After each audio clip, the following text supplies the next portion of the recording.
tenemos en el estudio, bienvenidos de aquí para allá, un programa que hacemos Tomás Muñoz como Héctor Jorneros, que es el director de televisión de vinos, entre otras cosas, ya hemos traído gastronomía, programa, ocio, que es un tipo genial. Ya sabéis que también hablamos de hoteles, restaurantes con encanto y todas esas cosas deliciosas y de calidad que tenemos en España, por la web, por el pueblo. Les iba a decir que te ha pasado. Gracias por estar con nosotros. ¿Qué has hecho? Por dormir.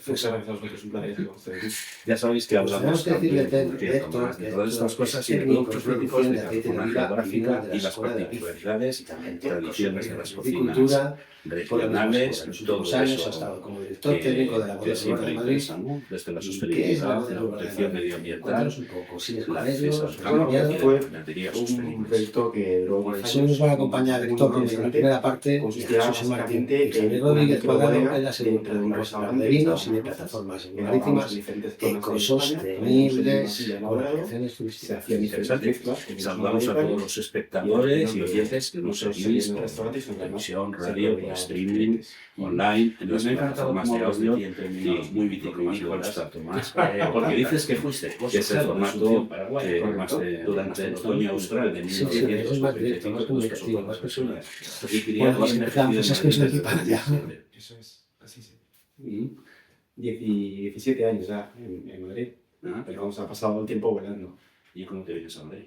Porque mi madre estaba viviendo aquí, vine de vacaciones para 2 meses y me quedé. 2 meses, mi sábado tiempo en Madrid, me he a España y aquí estoy. 2 meses que se han convertido, has dicho, en 17 años. total nada. Bueno, pues antes de hablar de vinos, para que te conozcan nuestros oyentes y televidentes, tu currículum llama mucho la atención porque dices que juegas al golf casi desde que naciste Desde los 4 años. y que estudiaste en un colegio japonés. ¿De dónde te viene lo del golf y por qué un colegio japonés? ¿Hablas japonés? Tomás lo domina. Yo el japonés siempre que decís bajito, se deja, yo le domino que no veas. Pues el golf empezó pues viendo la tele y me llamó la atención y dije, quiero jugar eso, o sea, que me gusta, me llama la atención qué es. Y mis padres me cogieron un día, me llevaron a un campo y me dijeron, vale, venga, adelante. Y desde entonces. ¿Sigues jugando? Sí, sigo jugando. Ya no de manera tan asidua como antes, ya no competía tampoco, hasta los 18 sí que estuve compitiendo bastante y luego ya de manera más ocasional y de ocio y tiempo libre. ¿Y el japonés? Y el japonés, pues nada, estaba en Asunción, en el colegio en el que estaba, haciendo intercambios culturales con otros colegios, vinieron de este colegio y lo que estaban haciendo y presentando me llamó la atención y dije a mi madre, oye, me llama la atención este colegio, ¿por qué no vamos un día a verlo? Y allí estuve los últimos 5 años de la primaria, sí que allí. O sea, que sí que hablas japonés. No, que va, teníamos cosas de japonés, pero yo prácticamente te me he olvidado casi todo. Vale. Quitando 4 o 5 palabras concretas. Mira, Fernando, un dato curioso, perdóname, pero viene de hermana chuleta. Para que aprendas lo que es una persona coherente y grande, como es nuestro querido amigo Héctor. Cuando terminemos el recorrido de esto, vamos a ver que Héctor se ha corrido 15 maratones, 8 ultramaratones, muchas medias y algunos 10.000. Pero normalmente, según tus propias palabras, corro para llegar a tiempo siempre.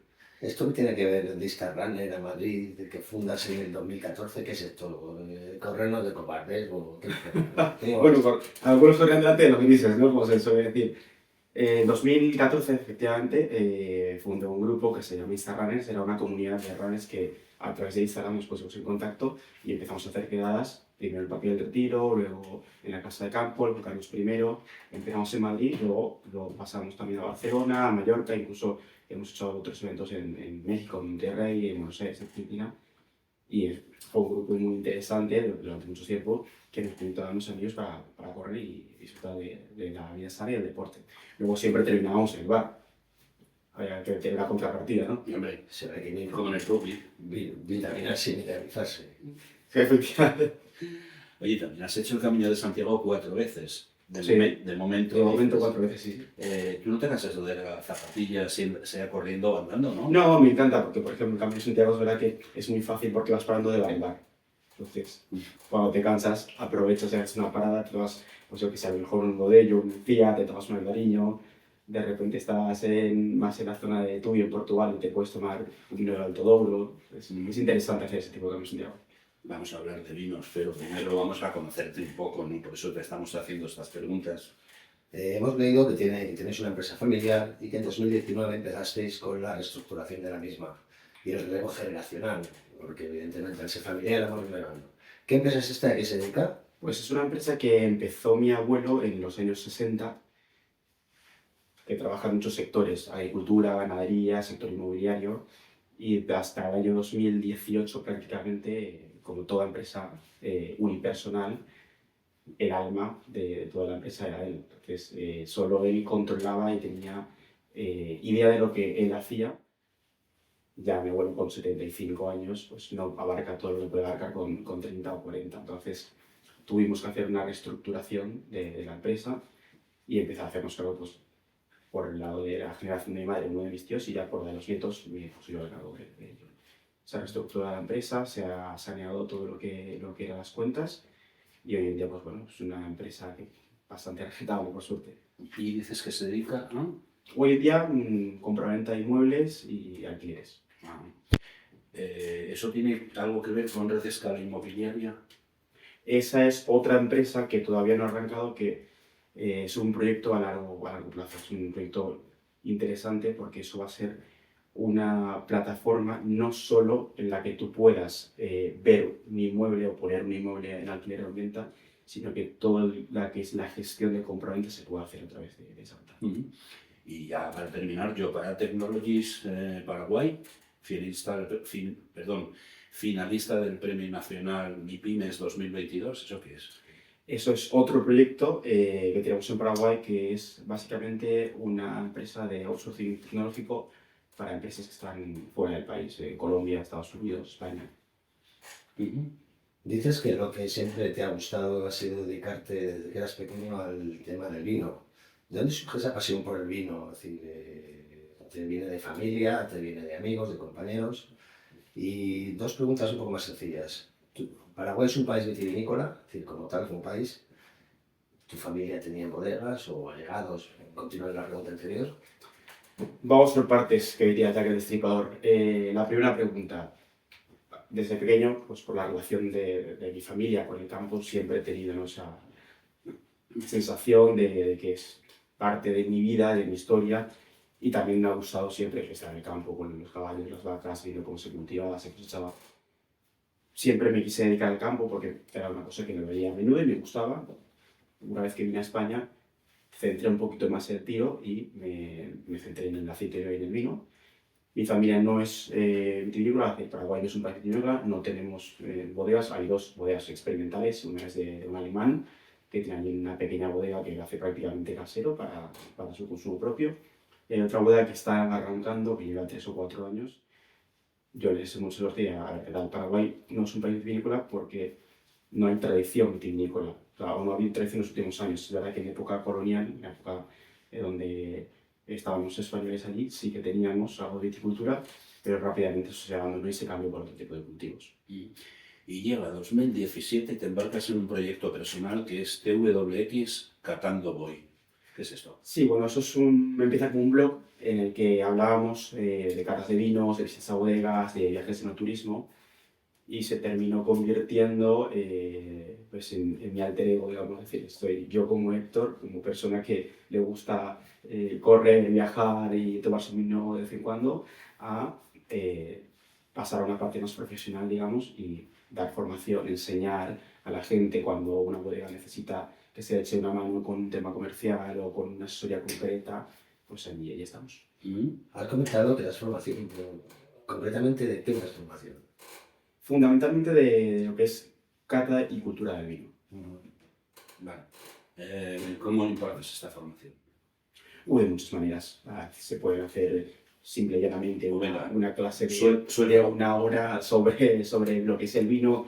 Hay que entender claramente lo que es el concepto de vino, porque muchas veces hay conceptos que parecen obvios, pero que la gente no tiene claro. Es decir, ¿qué es el vino? Mucha gente no, es una bebida alcohólica. No, el vino no es una bebida alcohólica. En España el vino es un alimento y la guía se lo establece. ¿Cómo se elabora el vino? Pues el vino se elabora principalmente de uva, 100%, porque hoy en día que ya todos los alimentos tienen que tener el QR, cuando te ponen el QR con los ingredientes, el vino, uva. Luego se puede añadir algún químico, sí. ¿Está permitido? Sí. ¿Es dañino? No. Lo que pasa es que tú ves un coche, te has tomado 4 vinos. No puedes. Te para la Guardia Civil y te dicen, oiga, que vos estés borracho. No, me he estado alimentando. Sí, te has estado alimentando, pero es verdad que ese alimento tiene un contenido de alcohol y más de 2 copas yo no recomiendo nunca si luego vas a buscar el coche. Estaba bromeando, hay que nosotros abogamos siempre por el consumo responsable de las bebidas alcohólicas, pero de hecho ahora que me apetecía hacer la broma de que si es un alimento lo dices a la Guardia Civil, oiga, que me Se lo puedes decir, pero cuando el kilómetro da 0,25 ya... Oiga, tú no de comer. Sí. Oye, también organizas eventos relacionados con el vino. ¿Solo vinos? ¿También maridajes y armonías con Sí, por supuesto. gastronomía? No solo vino, el vino tiene que ir acompañado. Si nos ponemos a catar 10 o 12 vinos, al final pues no vamos a acabar tan bien. Necesitamos acompañar y bajar un poco ese alcohol con sangre. El maridaje siempre viene bien y siempre además invita a seguir viendo. ¿Y con qué maridas los vinos? Perdón, esta silla luego la cambiaré. Sí, no, intento no moverme, pero luego la cambiaré por no estar ahora haciendo intercambios.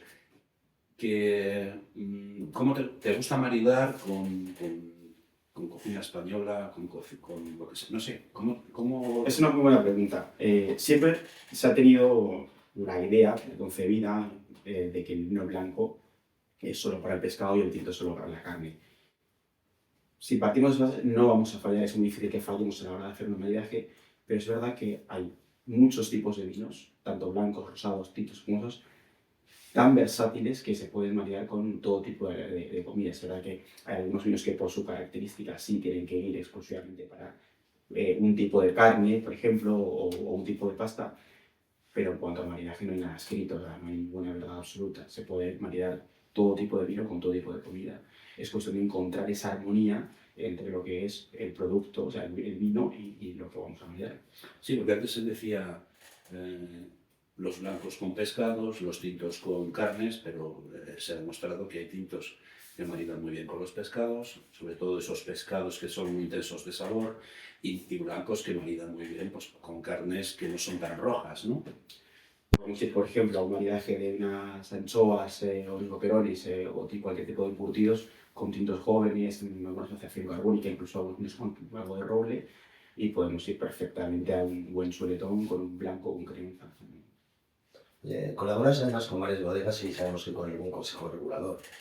¿En qué consisten estas colaboraciones? ¿Les asesoras? ¿Organizas eventos para ellos? Esas colaboraciones consisten en organizar eventos con ellos, promocionar los vinos de esas bodegas o de esas denominaciones de orígenes, hacer eventos in situ en muchos de esos consejos o muchas de esas bodegas. Y aparte, si en algún momento ellos necesitan que se les eche una mano con un tema comercial, pues hay que estar siempre. Pero yo quiero volver al tema de los blancos y los tintos porque también hay otro vino que no se suele hablar de él, que son los rosados. Antiguamente los rosados eran mezclas de blancos y tintos que lo que se hacía era aprovechar unos vinos que no eran muy útiles para el mercado, ¿no? Pero ahora los rosados sí son elaboraciones que se hacen desde el primer momento. Quiero hacer un rosado y se hacen elaboraciones muy interesantes de rosados en España, ¿no?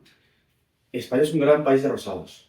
De hecho, tenemos rosados muy buenos en toda la geografía, en Navarra, en La Rioja, hay rosados maravillosos, incluso en zonas como Ciudad Real, que la gente durante muchos años ha tenido, ¿no?, el vino de La Mancha como muy desprestigiado, pero en La Mancha se hacen grandes vinos, hecho cada vez mejores. Y es verdad que hoy hacemos unos vinos muy buenos en España, blancos, rosados, espumosos, dulces, los que sean, los hacemos bien. Es verdad que el consumidor quizás va más al blanco y al tinto que al rosado. Y de hecho el rosado prácticamente en España el consumo es mínimo, pero tenemos grandes vinos rosados en España. Se utilizan más para exportación, ¿verdad? En Europa los rosados están muy valorados. Te diría que más del 90% del rosado que se produce a nivel nacional termina en las góndolas de todos los mercados de Europa, Asia, América. Y antes te pregunto más otra vez, me voy a adelantar. ¿Los españoles entendemos de vinos? Los españoles bebemos vino y nos gusta. Y por suerte cada día se bebe más y más entre los jóvenes.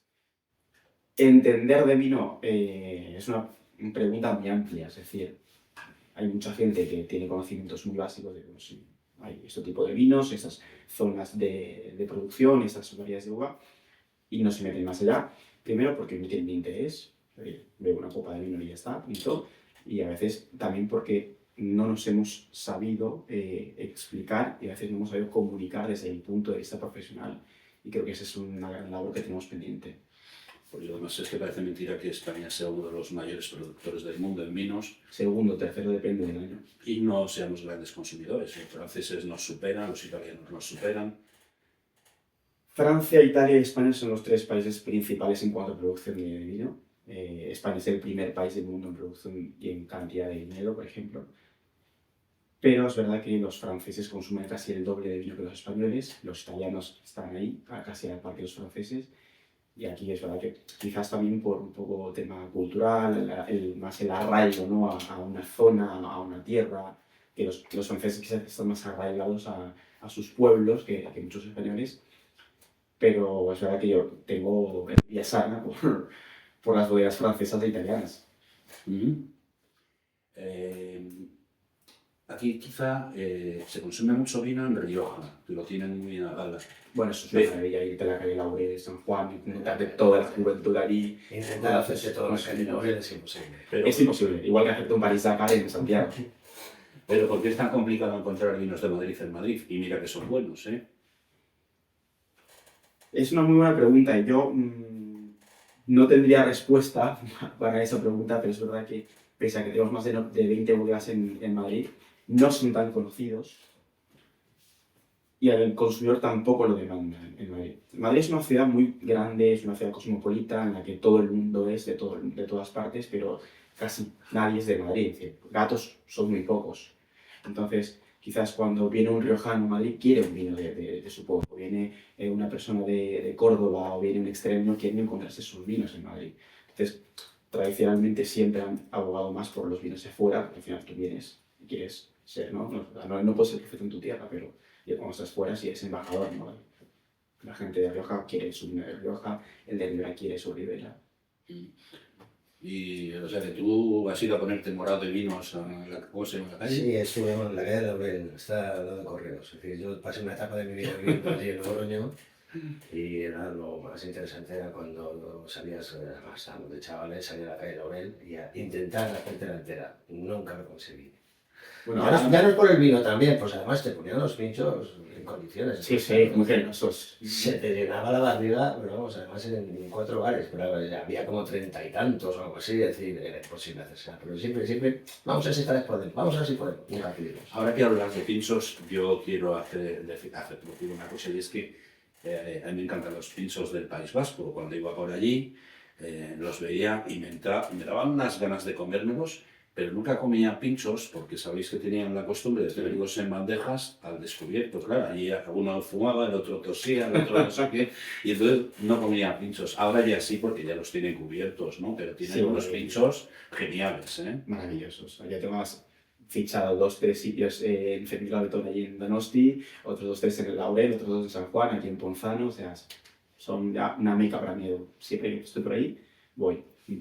Yo es que soy un poquito escrupuloso, eso de que esté las cosas a la vista, no... No, hoy de todo perfecto. No, ya lo sé, ahora sí, ahora sí. Tomás. Retomamos, que se va por los cerros de a su bola. En breve vas a lanzar un proyecto para fomentar el consumo de alimentos de origen español. ¿Qué proyecto es este? Háblanos un poquito de él. Bueno, es un proyecto que vamos trabajando en él unos 4 o 5 meses más o menos, porque nos hemos dado cuenta que en España hay varios problemas en el sector primario. Primero que no hay nadie que escuche al agricultor, no hay nadie que escuche al ganadero. Se sienten solos, se sienten totalmente abandonados por parte de todas las instituciones, tanto nacionales como europeas, y necesitamos poner de moda el producto español. Ahora, con los acuerdos que hay de exportación de productos de alimentación con Marruecos, con Sudamérica, con China, lo que es todo el tejido productivo nacional corre peligro porque no podemos competir en cuanto a costes de producción y tenemos la necesidad de tener un producto, un alimento de calidad en nuestra mesa. Nosotros no podemos garantizar la calidad de un producto que está fuera de la Unión Europea. No podemos garantizar la trazabilidad.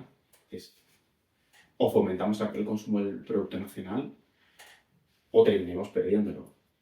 Sí, además con esta nueva política, vamos a hablar, por decirlo de alguna manera, con el tema de Mercosur, las zonas de África que nos proveen de alimentos, es decir, creo que ahí tenemos una baza perdida ya muy grande, digamos, me da la impresión.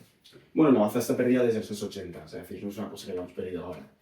Esto es una cosa de años, de políticas mal aplicadas, porque lo que no podemos hacer es que una persona desde Bruselas, que está en una oficina, te redacte una ley a un agricultor que está en Zamora y no se ha reunido ni siquiera ni sabe de qué va el tipo de cultivo o el tipo de ganadería que tiene. Tuvimos aquí en el programa a Margarita Campos, que es la directora de CAEM. CAEM es la empresa que se dedica a temas de productos madrileños ecológicos. Y ella nos decía que en principio no tenía por qué haber problemas con las exigencias fitosanitarias que les iban a imponer a los países del Mercosur, porque iban a ser estrictos. Yo me lo cuestiono un poco, por mucho que lo dijera Margarita. ¿Tú qué opinas? A ver, la Unión Europea es probablemente la zona más restrictiva en cuanto a todo lo que se refiere a fitosanitarios y productos que se puedan aplicar tanto en la producción como en la transformación de lo que es el alimento. Por un lado, es algo bueno porque sabemos lo que estamos comiendo y sabemos cuáles son los efectos de nuestros productos. Hay productos que están prohibidos, otros que se aceptan parcialmente o bajo ciertas circunstancias, pero hay países que te permiten añadir de todo. Pasa lo mismo en el vino. El vino en Europa es totalmente prohibido la adición de azúcar y hay países en otras partes del mundo que sí añaden azúcar al vino. Hay productos sanitarios que están prohibidos en Europa para la producción de alimentos que pueden estar permitidos en Argentina, en Estados Unidos, puede estar permitido en Marruecos, en China. ¿Y por qué crees tú que se les permite la entrada si no cumplen la normativa? Se permite la entrada a los alimentos que sí cumplen la normativa. Ah, bien. Lo que pasa es que no todos los alimentos que producen estos países cumplen la normativa. Por ello, la Unión Europea, ahora que ha firmado este acuerdo con el Mercosur, que todavía no ha entrado en vigor, pero que probablemente en los próximos años, lo que tiene que hacer es... No meses, años. Porque el acuerdo ya se ha llegado al acuerdo. Ahora que ese acuerdo entre en vigor. El acuerdo entre la Unión Europea y el Mercosur es un acuerdo que empezó a hablarse en los años 90. Sí. Estamos en el 2025, ha pasado 25 años hasta que se ha llegado a un acuerdo de lo que puede ser ese acuerdo comercial, pero no solo toca el tema de alimentación. También estamos hablando de sectores de servicios, estamos hablando de industria. La industria automotriz, por ejemplo, en Brasil es muy importante. Va a ser un competidor directo de la industria francesa a la industria alemana. Vamos a abundar un poquito más en el tema de Mercosur y ya lo dejamos. Quizá va a beneficiar a España en cuanto a exportaciones de vinos y aceites, porque tú también además eres experto en aceites, pero le va a perjudicar en productos de huerta, por ejemplo. No creo que España es el país al que más le va a convenir, no solo por los lazos históricos que hay entre Sudamérica y España, y además que tenemos una cultura, misma lengua y hay mucha más afinidad, y es a veces mucho más fácil hacer negocios entre España y Latinoamérica. No creo que a España le vaya mal el acuerdo. Yo creo que es el gran beneficiado de este acuerdo. Primero porque va a aumentar sus exportaciones hacia Sudamérica, exportaciones que hoy día tienen aranceles del 20, 25, 30%. Va a exportar más jamón, va a exportar más vino, va a exportar más aceites a productos que son de primera calidad y que es lo que nos interesa exportar. La huerta española lleva años siendo proveedora de Europa. Y nosotros, todo lo que es el tejido productivo de frutas y hortalizas va a Europa. No se queda de eso en España. Háblanos un poco del aceite. Sabemos que también lo controla bastante bien. ¿Piensas que se dice que el mejor aceite del mundo es el español? ¿Estás de acuerdo con ese comentario? Bueno, creo que todos decimos siempre que lo nuestro es lo mejor, ¿no? Es decir, yo, como español, estoy orgulloso de nuestro vino y estoy orgulloso de nuestro aceite. Los italianos van a decir lo mismo, incluso los americanos en Estados Unidos también es el que viva, pero es verdad que nosotros tenemos una muy buena calidad. Es decir, todo lo que es la cuenca mediterránea, llevamos 2000 años elaborando aceite, elaborando vino, cultivando todo tipo de cereales. Lo sabemos hacer, lo llevamos en el ADN. Podríamos ser la vuelta de Europa, pero Europa no nos deja, ¿no? Europa nos deja muchas veces, hay muchas restricciones y bueno, está la PAC detrás, por supuesto, que es quien nos pone ciertas restricciones en cuanto a tipo de producción, en cuanto a cantidad. Hay países que son más abiertos quizás a nuestros productos y hay otros países, pues evidentemente, que son totalmente opositores y, de hecho, todas las trabas que pueden poner las ponen. Estamos terminando ya y para quienes nos ven o nos escuchan, ¿qué pueden obtener de ti? En el buen sentido, claro, ¿qué les puedes ofrecer como Héctor? Yo siempre lo digo a todo el mundo que conozco, o sea, amigos, gente conocida e incluso a gente que no me conoce. A mí no me importa compartir mi conocimiento, de hecho me encanta. Yo puedo estar horas hablando de vino, puedo estar horas hablando de aceite, podemos hablar de historia, de lo que te dé la gana. Y yo todo lo que sepa y lo que pueda aportar, siempre lo voy a compartir. Y mi conocimiento está a disposición de todo el mundo. ¿Y dónde puede conectar contigo? Redes sociales, Instagram, bueno, lo que era antiguamente Twitter, Facebook. Sí, Héctor Miguel Romero Guillén, o como Héctor Romero, ahí sí. Héctor Miguel Romero Guillén. Nunca me presentan con mi nombre completo. Es muy largo. Sí. Vale, pero se te encuentra en las redes con Héctor Miguel Romero Guillén, vale. Ese que es Tosía es aquí presente. Oye, una última cosa. Sí. Es un tema personal, siento sacarlo, pero dices, no entiendo la vida sin música. Me gusta todo, pero especialmente Pink Floyd. Tú eras un niño cuando ellos empezaron, porque yo era muy joven. ¿De dónde te viene esa pasión por Pink Floyd? Yo no había nacido cuando empezó Pink Floyd. Pink Floyd nació en los años 60. No tanto. Bueno, cuando se hicieron ya famosos en los 70. Fueron famosos en los 70, pero es verdad que ese primer grupo, Syd Barrett, David Gilmour, empieza en los 60 y se hace famosos en los 70. Todo el mundo recuerda álbumes como The Dark Side of the Moon, ¿no? O el Wall incluso. Me viene de mi padre es un gran amante de la música, mi abuelo por parte de madre también, y sí he bebido yo de esa fuente. Pues se nos ha acabado el tiempo. Muchas gracias, Héctor Miguel Romero Guillén, experto en aceites de oliva y vino, por haber estado con nosotros en De Aquí para Allá. Muchas gracias, un placer. Lo más. ¿Te quieres despedir o...? Yo me despido. Hoy vengo con los cables torcidos, hoy no me despido ni adjunto a nadie. Héctor, muchas gracias por haber estado con nosotros y por esta charla tan interesante que hemos hablado sobre los productos del vino, el aceite y un poco tu trayectoria profesional. Y ya tendrás que venir a contarnos qué es eso del nuevo proyecto gastronómico. En cuanto esté el proyecto, que yo creo que vamos a sacarlo en un par de meses, os lo cuento. Pues empezamos. Es una amenaza. Eso no es bueno. Este programa tan... Me siento amenazado. Sí, amenazamos con volver, amenazamos con repetir. Estás amenazado, no te preocupes. Muchas gracias, Héctor. Tenemos ahora en el estudio a Jesús San Martín y a Javier Rodríguez Cuadrado. Javier es graduado en Ingeniería Mecánica con el premio al mejor expediente del grado. Oh, madre mía. Máster en Ingeniería Matemática. ¿Pero se puede ser ingeniero de matemáticas? Se puede. Seguro. Sí. Madre mía, con el premio al mejor expediente del máster. Y doctor en Ingeniería Matemática, bueno, pues encima lo utilizamos el rizo. Doctorado en Ingeniería Matemática con mención cum laude y premio a la investigación 2024 de la Real Academia de los Doctores de Madrid. Sí, y Jesús, que está a mi derecha, es licenciado en Físicas y Matemáticas y doctor en Físicas y dirigió la tesis doctoral de Javier.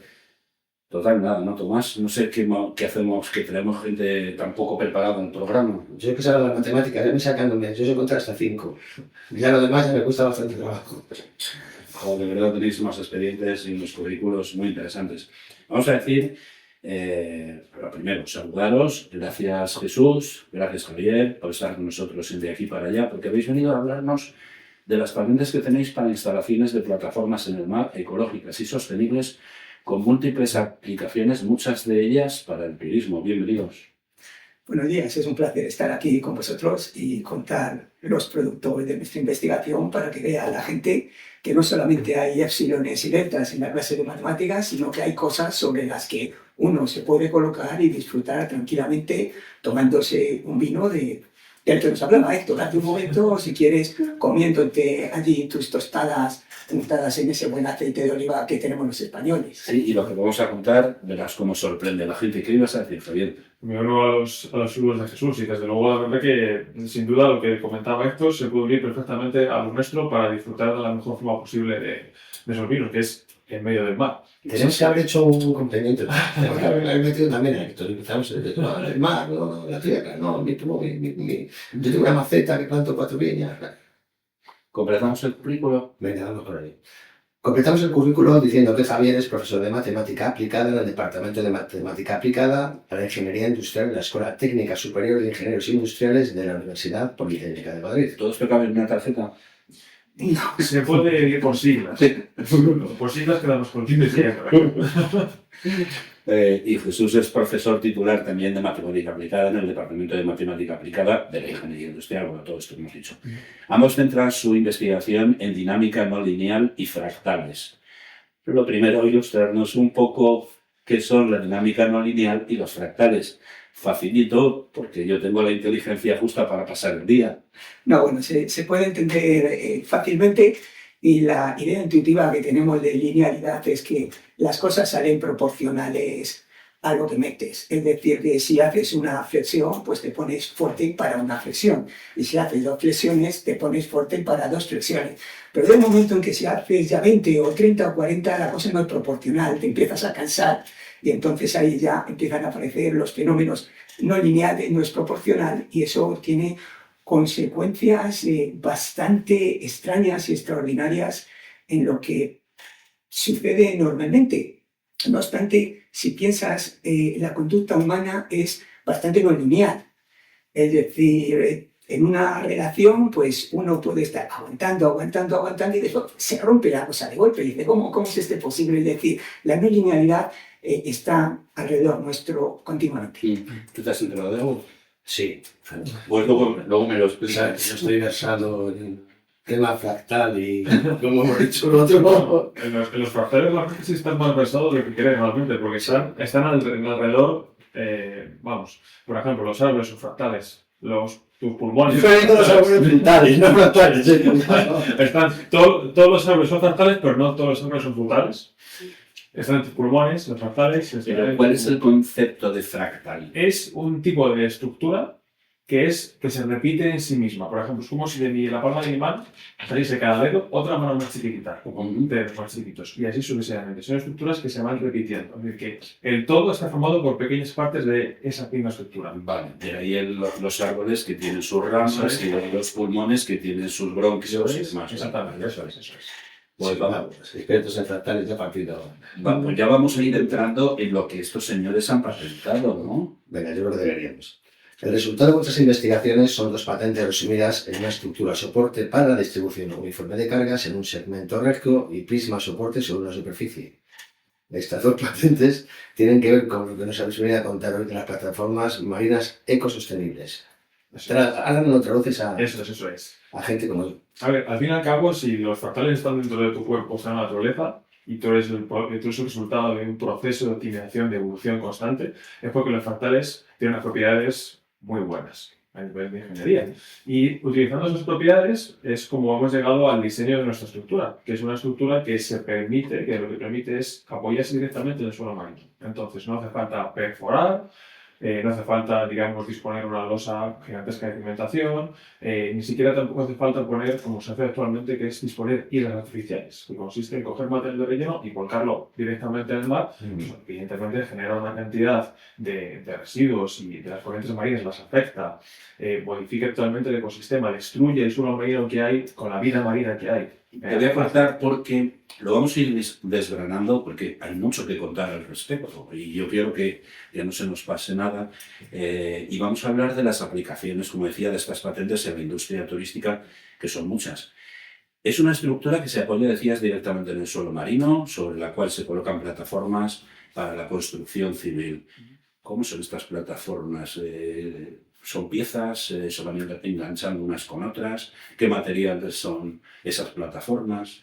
Bueno, básicamente del material que se quiera. Las formas también son de la forma que se quiera. Sí que la ventaja que tiene es que pueden ser modulares, es decir, pueden ser rectángulos que se pueden ir añadiendo sucesivamente. Es decir, podemos partir de una primera instalación y si necesitamos que se dispongan más plataformas, por el motivo que sea, pues se pueden ir disponiendo. Y en cuanto al material, pues es el material que se quiera. Incluso, por ejemplo, se pueden hacer de vidrios o cristales para poder ver el fondo marino a través de ellas. Interesante. ¿Y qué ventajas tiene construir con estas plataformas? Aparte de lo que hemos visto de ecología y tal, productividad. Sí, también muchísimo ahorro de material. Al fin y al cabo, pensando en la cantidad de, por ejemplo, hay un aeropuerto en Japón que está construido directamente en el mar por problemas de espacio, que tuvieron que destruir 3 montañas para tener material suficiente para disponer, crear esa isla artificial y disponer. Obviamente, nosotros respecto a eso proporcionamos una ventaja de tiempo y una ventaja económica gigantesca.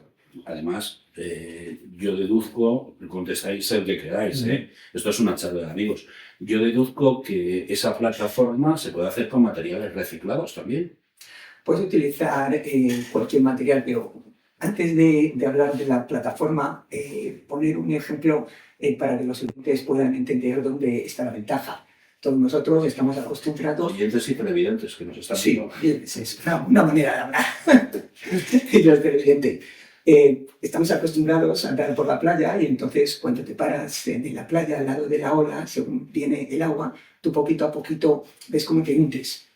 Entonces lo que se busca es evitar que tú te hundas. Entonces tu primera idea sería, bueno, yo agarro, me pongo una superficie cualquiera, aquí me cojo un pedazo de tabla cuadrada de 1 metro por 1 metro, me pongo encima de él, disminuyo la presión y de esa manera pues no me hundo.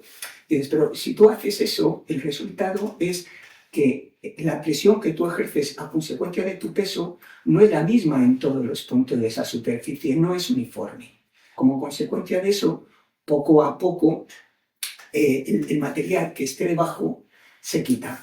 Y si pues, tú te estuvieras apoyando un pilote y un cimiento sobre esa superficie, se inclinaría. Entonces, nuestra estructura lo que hace precisamente es que consigue que la distribución sobre esa superficie sea la misma en todos los puntos, es donde tiene la ventaja directamente. Entonces, realmente es, a grandes rasgos, para que la gente pueda entender, una primera aproximación es como un árbol al revés, o bueno, si lo quieres ver directamente, el árbol apoyándose en sus raíces y las raíces van distribuyendo el peso del árbol. Lo que pasa que en este caso cada raíz tendría el mismo peso. Sale ese árbol, que es el que sale del agua, y sobre ese árbol, obviamente, tú colocas muchos en las posiciones adecuadas, colgas una superficie plana. Ese material puede ser el que tú quieras. Lógicamente tiene que soportar las condiciones marítimas, porque el mar se lleva todo por delante. Sí, pero me refería a que se puede investigar en todo tipo de materiales para hacer esas superficies. Bueno, eso sería una segunda fase. De hecho, ahora se está utilizando mucho materiales composite. El nuevo faro de Valencia utiliza este tipo de materiales que dan una gran ventaja y ahorran muchísimo dinero. Oye, y has explicado un poco la construcción, pero ¿cómo se monta? ¿Qué tipo de maquinaria necesita? Bueno, pues es que las estructuras pueden ir ya montadas de fábrica, pueden ir plegadas, porque pueden ir en forma de abanico. Es decir, como ha dicho Jesús, si nos imaginamos un árbol que está puesto boca abajo, pues nosotros la particularidad que tenemos es que ese árbol lo podemos plegar. Entonces podemos transportarlo plegado, obviamente con la consecuente ahorro de espacio, y directamente desplegarlo y colocarlo allí. Entonces la maquinaria que se necesita pues realmente es la que sirve para transportarlo hasta allí y para disponerlo directamente en el fondo marino. O sea, no hace falta, por ejemplo, perforación. En el caso de que, por ejemplo, se quisiera un tipo de cimentación alternativa no tan beneficiosa, pues sería disponer pilotos, no hundir, cavar en el suelo. O sea, se requiere una maquinaria mucho más pesada, efectivamente, que efectivamente pues, produce en el proceso de cavar, pues evidentemente pues, una alteración mucho mayor del ecosistema. Sí, además nos has comentado que puede ser modular, pues se puede ir colocando, depende de nuestra necesidad, podemos seguir ampliando, podemos modificar, podemos reducir, ¿correcto? Eso es. Por ejemplo, puedes tener, voy a probar con un pequeño telito, ¿no? Un pequeño telito y dices, voy a hacer el instrumento más grande. Pues después de un tiempo puedes poner el instrumento más grande. Voy a poner un pan. O sea, estamos hablando de plataformas de 40 metros cuadrados, se pueden hacer inmensas. Sí, efectivamente. Tipo islote. Efectivamente, sí. Tan grandes como uno quiera y digamos, adaptándose al suelo marino tanto como uno quiera. Ahora hablamos de suelo marino, pero vamos a hablar, sí, de suelo, de mares. ¿Tiene alguna consecuencia para las corrientes marinas o las aguas de escorrentía? ¿Puede modificarlas? ¿Puede perjudicarlas? En el momento en el que es una estructura ahuecada, el agua puede fluir a través de él y puede servir, si tú quieres, como elemento para que crezcan los corales sobre ellos. Es conocido que actualmente se hunden barcos, leía recientemente que incluso los carros de combate, para que los corales se fijen. Entonces tú puedes disponerlo, en materiales adecuados para que se te agarre el coral. Hay que tener mucho cuidado con el tipo de material en la construcción, porque si no, en vez de un coral te pueden poner un alga que no quieres y puedes hacer que crezca un coral. De tal manera que debajo de esa superficie, debajo de tu restaurante, tú te das un chapuzón y lo que tienes allí es un coral. Muy interesante. Has hablado antes de cómo se sustenta en el fondo marino. No se ancla, no se perfora. ¿Qué son unas plataformas? Sí, lo que hace es que lo que tenemos que disponer es simplemente una especie como de losa que se apoya directamente en el suelo marino, y sobre esa losa irían las diferentes estructuras. Y el propio peso de toda la estructura lo que hace es fijarlo, porque el mar lo puede mover, ¿no? ¿Cómo? Claro, luego evidentemente pues se puede disponer en función de que donde estemos, obviamente, porque hay, digamos, mares más tranquilos o mares... Normalmente, si estamos en un ambiente que es calorífero, está protegido por la barrera de coral, pues eso protege de que haya corrientes, digamos, muy agresivas. Entonces, con la propia disposición y el peso de la estructura, al final pensemos que no solamente es el peso de la estructura, es el peso de lo que tenga también encima. Yeah. Entonces, en función de qué tipo de corrientes, podría ser suficiente simplemente con el propio peso y al disponerlo directamente con la losa. ¿Se puede utilizar este sistema para crear playas artificiales? Que sabemos que hoy día luego llega una tormenta, te queda sin arena, se fue a la playa por ahí de paseo. ¿Se pueden crear con esto también playas artificiales? Claro, al fin y al cabo uno puede, digamos, tener una sustitución de la playa, porque hay muchos sitios en los cuales se está viendo una reducción de arena en las playas. Bueno, pues nosotros lo que hacemos es reubicar esa playa. Te la podemos poner, con este tipo de plataformas las podemos poner en el propio mar. Entonces ya puedes disponer ahí, puedes ponerte ahí tu tumbona tranquilamente y tener ahí, vamos, lo que quieras. Una playa que pierde su arena tiene como consecuencia no solamente la pérdida de la arena, sino la pérdida del valor económico del hotel, porque nadie va a ir a una playa que no tiene arena. Pero desde el momento en el que el hotelero tiene la capacidad de crear una plataforma a 10, 20 o 30 metros de la playa, reubica los servicios que antes estuviera dando en la playa. No necesariamente porque haya perdido toda la playa, sino porque se haya estrechado. Evidentemente, ahí tiene una ventaja competitiva y tiene la singularidad de colocar el servicio y estar totalmente rodeado de agua.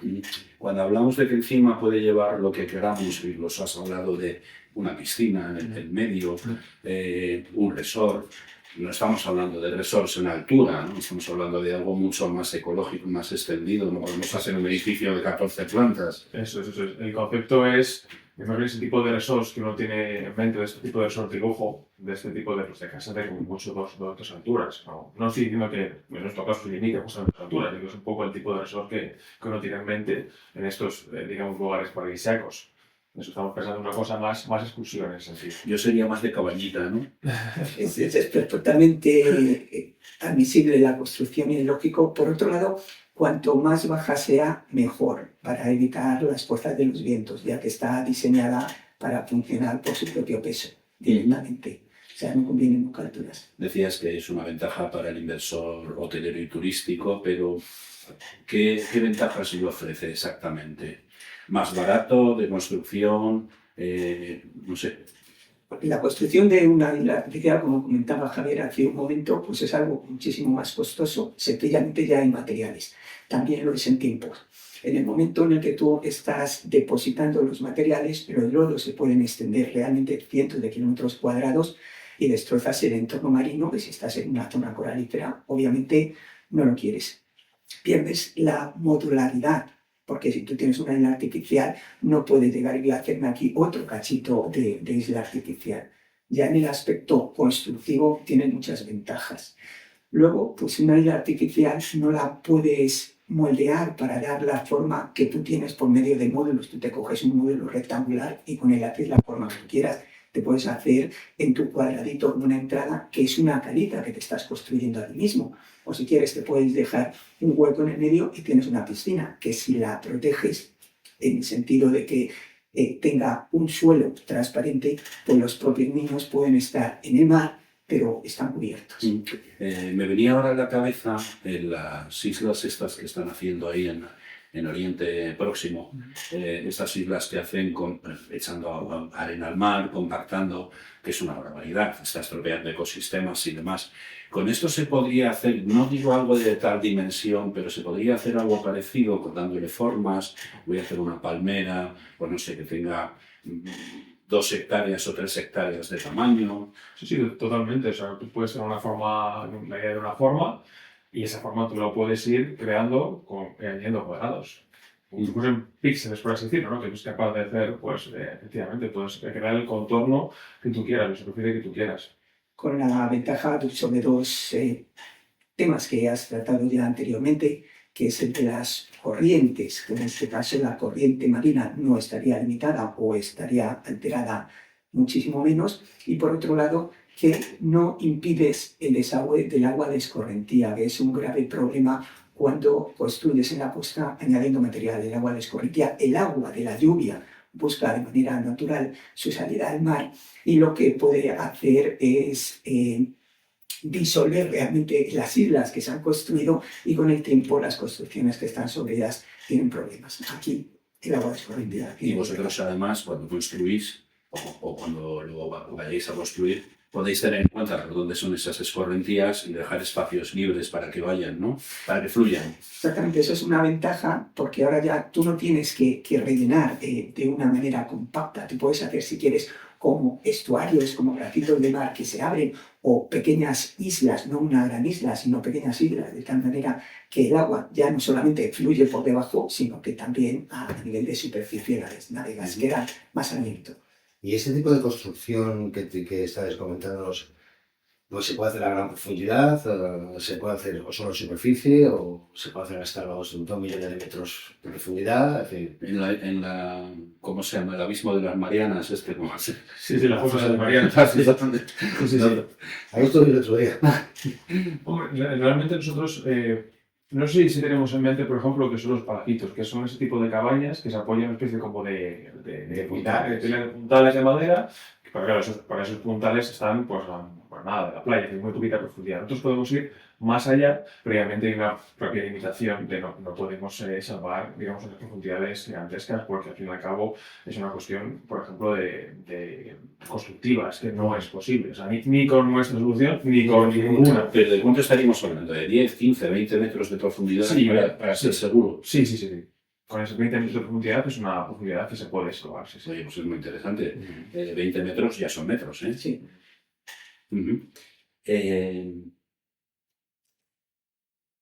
Poder construir en aguas más profundas de las localizaciones actuales también permitiría descongestionar las playas creando islotes o nuevas calas. Eso es. De hecho, como ahora antes, ¿no? Los palafitos, las cabañas, en el cabo esas cabañas, tú estás como en el mar, pero estás pegado a la playa. Entonces, quieras o no, te estropea un poco el disfrute de la playa, ¿no? Porque quieres señalar un montón de cabañas y tú cuando sales de tu cabaña estás disfrutando de esas vacaciones de lujo y ves que tienes otra cabaña al lado, que salvando la distancia es un poco engañador en ese sentido. Sin embargo, esto te permite irte más allá de la costa, entonces efectivamente puedes descongestionarlo y dar una sensación de mayor exclusividad en ese sentido. Esto, lo decíamos antes, podría evitar que cuando hay esas grandes tormentas, construirlo a unos 20-30 metros de la costa y que sirva además como barrera para las olas, para que no se coman la playa. No es esa su función, ¿no? No es esa su función. No sería útil. Vale, por lo que contáis, crear los ecosistemas se puede potenciar, como comentabas tú antes, porque además decías que no llevan relleno. Estas plataformas están creadas con materiales con una resistencia suficiente para esos resorts, donde se pueden instalar tiendas, piscinas, incluso atraques en barcos. Sí, realmente, vamos a ver, para lo que entendemos por un yate. Sí, una embarcación deportiva. Se me ha caído el mundo, si no entra el Titanic. No queremos hacer. Bueno, yo creo que podemos hacer una plataforma y ponemos a el Titanic, si es preciso. Realmente puedes conseguir todos los servicios que ahora mismo tienes en el puerto o tienes tocando en tierra, los puedes desplazar. No solamente descongestionar la isla, sino este tipo de servicios que comentas. ¿Estamos hablando de instalaciones para turismo de lujo o no necesariamente podría estar más adaptado a un poco más turismo menos elitista? Sí, totalmente. O sea, nuestras plataformas no tienen clases en ese sentido. No, sería por costo económico. Sí, no, totalmente que sería aplicable para un tipo de turismo. Pero es que, claro, como digo, ¿no? Siempre uno tiene en mente esas ubicaciones paradisíacas. Entonces, sí que un sector en el que puede ser realmente diferencial es ese turismo de lujo, porque permite distinguirte muchísimo. Piensa que hay zonas muy paradisíacas en las que, aunque fuera posible construir adipalafitos, lo que no tienes es la capacidad de llevar la maquinaria pesada para llevarlos. Pero como comentábamos antes, los llevas plegados, los abres, los colocas, vas a necesitar los ductos y la máquina para depositar y lo puedes hacer. Obviamente eso va a suponer una inversión sencillamente mucha del transporte que corresponde a la zona en la que tú te quieres colocar, pero vas a colocarlo en una zona obviamente paradisíaca. O sea, además suponemos que esto podría incluso, si ya estamos hablando del tema de playas y tal, podría ir en algún tipo de embarcación de transporte, con una grúa o no sé, me lo imagino yo. Sí, eso es. O sea, la manera de transportar y de depositar es ampliamente conocida y no hay novedad, la novedad es la estructura. Me comentaba un amigo mexicano que en la zona donde vive él, por Cancún, por ahí, que habían estado metiendo maquinarias pesadas hace unos años, horadando el terreno para que hubiera una serie de zonas donde atracar. Con esto lo evitamos, ¿no? El destrozar el fondo marino, el horadar la tierra, se puede hacer. No solamente que evitas destrozar el fondo marino, sino que lo vas a convertir en un nuevo coral. Tener un nuevo coral asociado a tu propia estructura turística que es tuyo, por así decirlo, que tú lo has creado, que estás disfrutando de ello y evitas que lo que es el coral que ha surgido de forma espontánea en la naturaleza no esté tan sobreexplotado, porque a todos nos gusta bucear en los corales. Tomás. Hay una cosita, una cosa que se me está pasando por la mente ahora mismo, fuera de guión, me voy a saltar porque sí.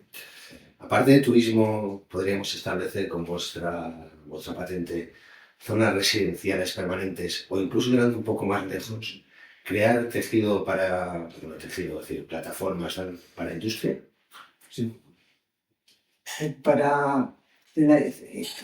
Es posible y ese sería el segundo paso. Ahora preferimos centrarnos en turismo, pero es una zona que es un área que sí que tenemos pensada. Es la construcción, obviamente, de pequeñas islas con ese carácter residencial, ya no turístico. Las hay.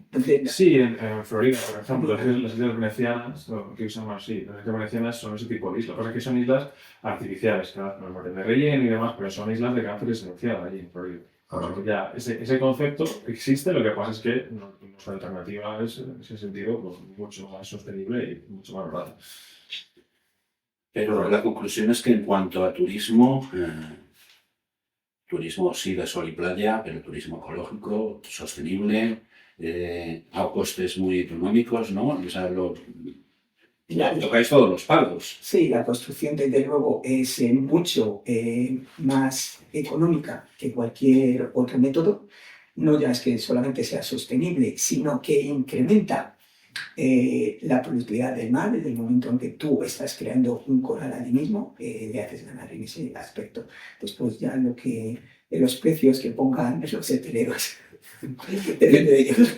Y estábamos hablando de mares, pero esto se podría implantar también en grandes lagos, por ejemplo, para hacer plataformas donde la gente pueda tirarse al agua, tenga su chiringuito. Javier te contará que las primeras ideas fueron localizar lagos europeos. Sí, totalmente, sí, perfectamente. Y además, en ese sentido, te quitas la problemática de las corrientes marinas, ¿no? Entonces, puedes decir incluso que las plataformas sean más baratas todavía porque no tienes que tener en cuenta esa resistencia para soportar grandes vientos o las corrientes. Pero hay corales no, ¿verdad?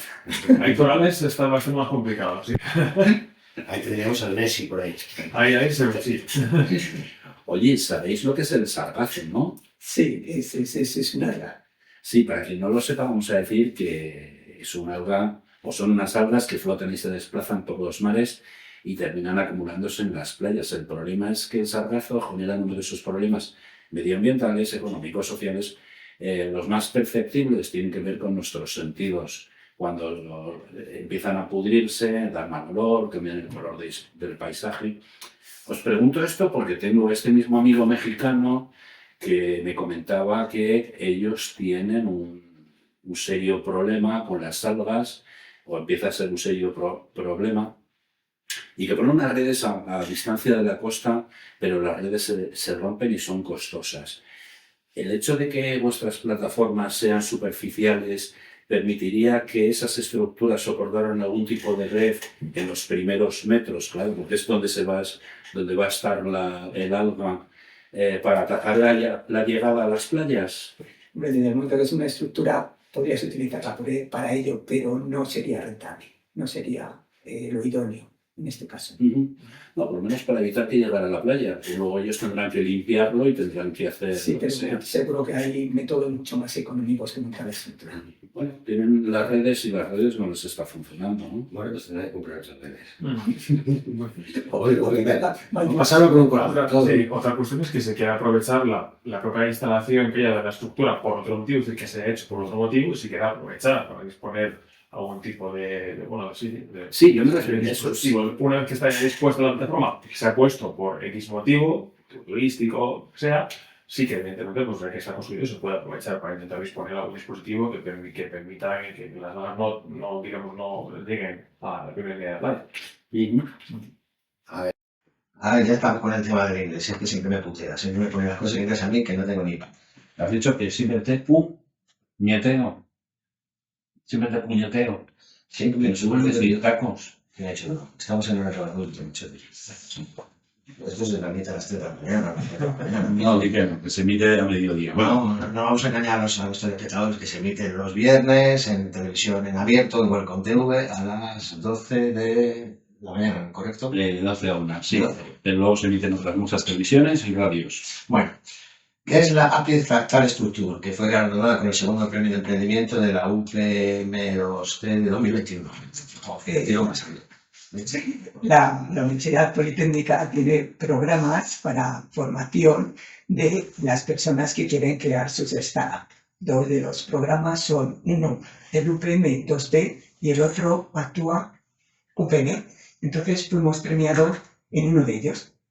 Entonces, este nombre que tú dices, pues tenemos los registros, tenemos los dominios comprados y teníamos la página creada. Pero vamos, como tú dices, es que uno no va a saber dinámica no lineal para pronunciar este nombre, así que lo hemos echado abajo. Y estamos buscando un nuevo nombre. Si tenéis alguna sugerencia. Sí, yo había pensado que le pusierais mi nombre, porque además así yo me llevo derechos de autor. Pues yo creo que sería estupendo, pues porque tendríamos una publicidad continua todas las semanas. Sí. Fernando J. Aguas, que además es una empresa. Directamente. Oye, bueno, se nos acaba el tiempo. Sí, basta solo sería preguntar al millón. ¿Cómo contactar con vosotros? ¿Quién sabe un poquito más de vosotros hasta que tengamos en activo esta nueva página web? ¿Tenemos otra fórmula donde verlo? Pues ahora mismo buscando los nombres Javier Rodríguez Cuadrado y Jesús Martín Moreno en la red, que obviamente pueden contactar con nosotros, se verán con los correspondientes email.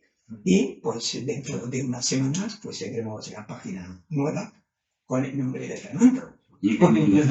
Bueno, ya si encima con mi nombre, cuando tengáis la página web, aunque solo sea por teléfono, nos llamáis, hablamos en el programa y nos comunicáis, oye, ya tenemos la página web. Y luego, pues nada, Difundimos un poco. Tendrá que volver, ¿no? Tendréis que volver. Además, en este programa tenemos una costumbre de amenazar. Si estáis amenazados y que tenéis que volver más adelante a contarnos cómo ha evolucionado este proyecto tan interesante que estáis manteniendo, que estáis preparando, hasta dónde hemos llegado. Si hemos llegado a la Luna, o podemos colonizar Marte, en fin, Nos hemos preguntado, ¿esto ya se está implantando? ¿Está en proyecto, o sea, en pruebas o cómo está? Estamos en más pruebas de laboratorio para que dan medidas tan precisas que las pruebas de laboratorio son unas auténticas locuras y aceptamos la amenaza que nosotros echamos. Muchas gracias. Pues tenéis que venir. Muchas gracias. Jesús San Martín y Javier Rodríguez Cuadrado, investigadores en dinámica no lineal y fractales, que nos han contado lo de la dinámica lineal y fractales. Se te ha quedado claro, ¿eh? Yo me he dado en dinámica no lineal. Bueno, nos han venido a contar las patentes tan interesantes que tienen para crear plataformas en el mar ecológicas, sostenibles y con múltiples aplicaciones, muchas de ellas para el sector turístico y que yo creo que van a revolucionar, ¿verdad? Es muy interesante poder, desde el punto de vista ecológico, hacer grandes estructuras nuevas y tal, sin tener que reventar todo lo que llevamos fuera. Luego nos usamos como elefante por cacharría, reventando todo lo que llevamos. Y en tu labo privado ya no se me que se puede instalar. Sí, bueno, en mi lado, no quería decirlo, pero bueno, ya pedí de precio, no os preocupéis. O ponemos un atraque para tu barco. Sí, claro, pero el problema es de profundidad, porque mío es de calado bajo. Pues muchísimas gracias a los Gracias. Hasta aquí nuestro programa de hoy, de aquí para allá. Nos vemos la semana que viene. Y recordad que podéis ver los vídeos y las entrevistas en el canal de YouTube de Aquí para Allá, que se llama DAPA RTV. ¿Despedimos entonces? Pues de aquí damos. Despedimos, esto fue De Aquí para Allá con Fernando J. Basi y Tomás Muñoz. Y muchas gracias a quienes nos veis y nos escucháis por compartir con nosotros estos minutos de radio y televisión, y también a los invitados que vienen siempre a contarnos temas muy interesantes. Saludos cordiales. Nos vemos la semana que viene. No lo has dicho lo de la amenaza. Se lo has dicho a ellos, pero no. Es que al final de la semana amenazón. Pues amenazamos con volver la semana que viene. Muchas gracias y hasta la semana.